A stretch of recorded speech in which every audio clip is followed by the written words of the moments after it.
இன்றே டவுன்லோட் செய்து உங்கள் ஃபேவரட் ஷோக்களை என்ஜாய் பண்ணுங்க.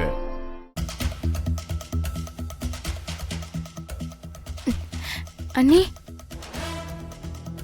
என்ன அருவி, ஏன் ஒரு மாதிரி இருக்கு? அதெல்லாம் ஒன்றும் இல்லையே. திடீர்னு இப்படி திருட வந்துட்டான்னு சொன்னீங்கல்ல, அதான் ஒரு மாதிரி பேனிக் ஆயிட்டேன். வேற ஒன்றும் இல்லை அண்ணி.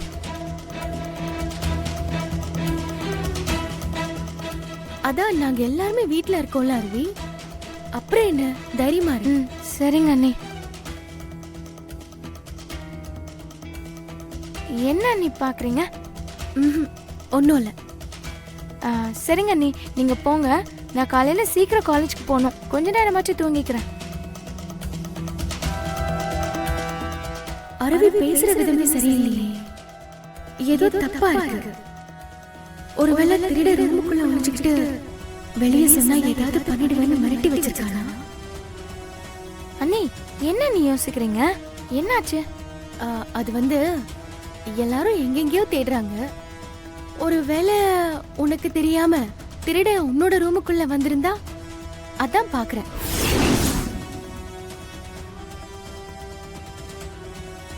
ஏன் ரூமுக்குள்ளயா?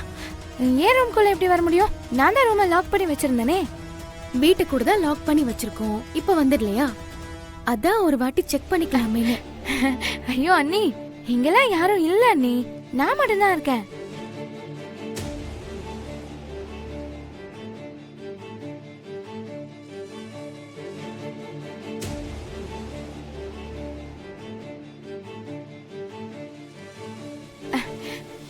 இங்க யாரும் இல்ல அண்ணி. அருவி தள்ளு. அண்ணி வேண்டாம் அண்ணி.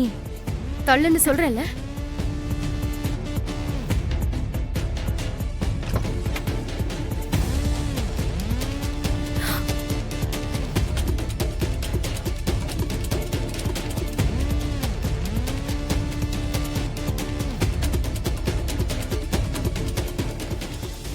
அண்ணி, நீங்க சத்தம் எதுவும் போட்டுறாதீங்க. இவரு என்னோட ஃப்ரெண்டு தான். விளையாட்டா பேசிட்டு இருக்கும்போது முடிஞ்சா வீட்டுக்கு வாங்க, நேர்ல பேசிப்போன்னு சொன்னேன். நான் விளையாட்டா சொன்னதை புரிஞ்சுக்காம வந்துட்டாரு.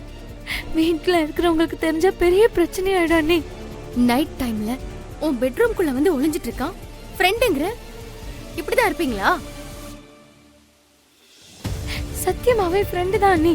அம்மாவுக்கும் வீட்டுல இருக்கிற யாருக்கும் தெரிஞ்சா பெரிய பிரச்சனை ஆயிடும் அண்ணி. ஹெல்ப் பண்ணுங்க அண்ணி, ப்ளீஸ் அண்ணி. ஆமா சிஸ்டர், ப்ளீஸ் சிஸ்டர், இனிமே இந்த மாதிரி பண்ண மாட்டேன். Sorry sister.